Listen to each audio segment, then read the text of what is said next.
to the original question, I'm sure, because it's been a lot. But I was I was asking, you know, growing up, your neighborhood, trying not to be a product of your environment, eventually, or whatever the case may be for you, single parent home, you know, you're growing up around what you're growing up around. At the time when you were in it, you were trying to get to, you know, music or just something else than what you were seeing. How did what you were seeing shape your mindset, your perspective on life? You know, my mom's never really gave me any attention. She was just happened to do what she needed to do, was pay the bills and make sure we have a roof over our head. She didn't have time. She didn't have time, you know, because her whole thing was, like I said, paying the bills and making sure when she come home, I got some food on the table for you guys. And that was it. But the streets really kind of like navigated everything for me. Once I walked outside, that's when I knew that at the end of the day, it was just do for self and figure it out, you know. And it wasn't like he said, and our stories is so real. It's the same shit. Like when I'm listening to you, I didn't get that affection. I never had that. You know what I'm saying? My father, I never knew my father. You know, I come from Brooklyn.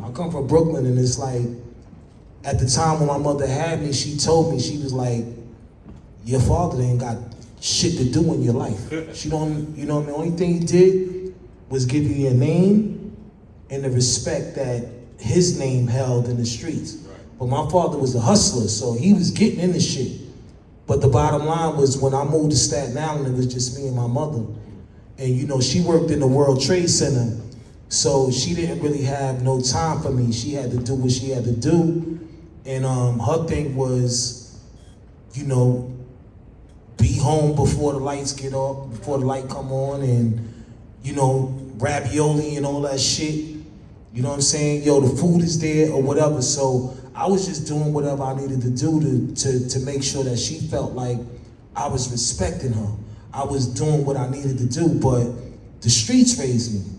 Real talk, the streets raised me. So, you know what I'm saying? It's, you know, I had cousins that lived in the building, so I would really just hang out with them, and they was older, and they was getting into shit because this was around the 70s, so, you know, motherfuckers was hitting and holding. You know that word, hitting and holding. So it's like me being a young kid, it's like, what the fuck is hitting and holding? I was about to ask you, but you know.